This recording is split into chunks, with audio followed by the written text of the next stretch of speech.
Bonjour et bienvenue dans la chaîne de Mathématiques Sciences. Aujourd'hui, je vais vous proposer une nouvelle vidéo, cette vidéo donc en spécialité mathématiques. Et donc là, je vais enfin répondre à la demande qui m'avait été posée par beaucoup, de parler du produit scalaire. Alors bon, normalement, à ce moment-là où je vous parle, la vidéo de cours est déjà sortie. Là, donc, c'est une vidéo d'entraînement, ok? Et on va en avoir plein comme ça dans ce chapitre-là, vraiment pour vous entraîner au maximum à calculer des produits scalaires, ok? Donc là, ici, on va voir comment on peut calculer un produit scalaire. Donc, dans un premier temps, avec une de nos quatre formules que nous avons vues, ok? Donc, là, ici, on a un produit scalaire à calculer, donc AB scalaire AC. Donc, je vous laisse mettre en pause pour se faire, et ensuite, on va tout simplement corriger. Sur ce, donc, correction. Alors bon, déjà, quand je dois calculer un produit scalaire, tout de suite dans ma tête, il faut que je me rappelle de mes quatre formules. Donc, je vais les rafficher d'une part ou d'une autre. Voilà.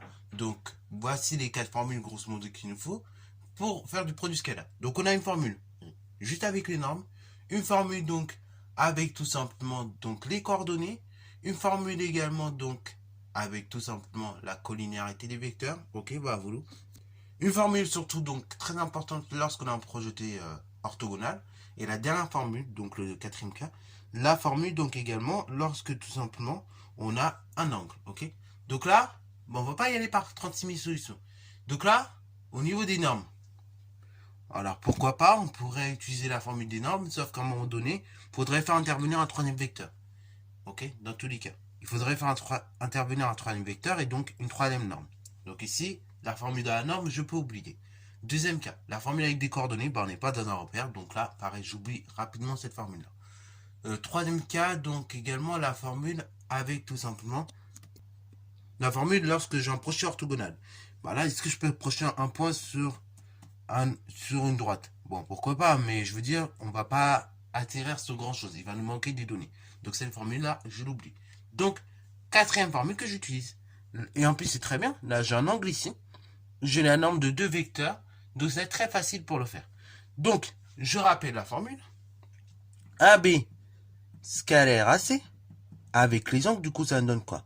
C'est la norme du vecteur AB multiplié par la norme du vecteur AC. Attention. Multiplié cette fois-ci par le cosinus de l'angle formé entre les deux vecteurs. Donc entre le vecteur AB et le vecteur AC. C'est-à-dire le cosinus de l'angle BAC. Ok? Donc multiplié par cos BAC. Voilà. Donc ça, c'est la première chose. Vous vous rappelez la formule.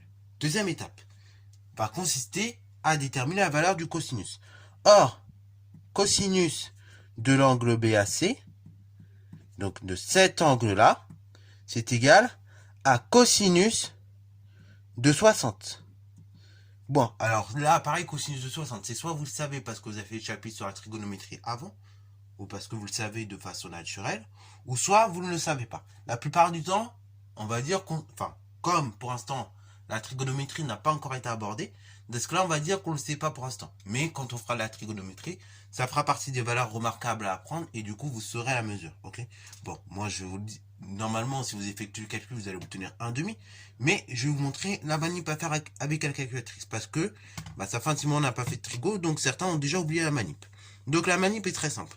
Faut bien, toujours, regardez, quand vous avez un angle en degrés, donc quand vous avez un angle en degrés, il faut tout simplement regarder si la calculatrice est en mode degré, donc c'est indiqué degré. Ici, là, je vois qu'ici, c'est marqué radian, RAD. Je fais exprès d'ailleurs de la mettre comme ça, c'est pour vous montrer la manip. Donc là, moi, je vais la mettre en mode degré, ma calculatrice. Donc, je vais cliquer ici, sur le menu mode, et ensuite, je vais regarder là où je peux aller régler les radians et les degrés. Donc c'est ici, sur cette ligne-là. Donc je vais descendre, arriver jusqu'au radian. Et vous voyez là, au niveau du radian, ça clignote. C'est-à-dire que là, je suis au bon menu. Donc je vais déplacer à droite, ici. Et après, j'appuie sur Enter, en bas. Et là, vous voyez, maintenant, ça clique sur degré. Ça veut dire que là, j'ai pris en compte, degré, il est pris en compte. Ok, là, la calculatrice, vous voyez, elle a changé ici. Maintenant, c'est un degré. Donc là, maintenant, pour revenir à mon calcul, je fais seconde et quitter. Et là, je reviens à mon calcul. Donc là, on va faire cosinus de 60. Donc là, pour avoir cosinus d'un angle, vous appuyez d'abord sur trig. Et après, du coup, comme c'est un cosinus, c'est numéro 2. Alors ça, pareil, c'est des choses à apprendre au fur et à mesure de manipuler. Après, vous tapez la valeur de l'angle en degrés, vous fermez la parenthèse, et vous trouvez bien évidemment un demi. Ok? Donc là, pareil, si vous savez que ça faisait un demi, parce que j'en ai déjà parlé plusieurs fois en troisième, c'est parfait. Si vous ne le savez pas, bon, c'est pas grave, on aura un chapitre sur la trigonométrie qui va nous apprendre ça. Ok? Puisqu'un angle de 60 degrés, c'est également un angle tout simplement de pi sur 3 radians. Bon, on verra ça un peu plus tard dans l'année. Alors du coup, cosinus de BAC, c'est cosinus de 60, c'est-à-dire 1,5. Ainsi, où on peut mettre donc AB scalaire AC, c'est égal à la norme de AB.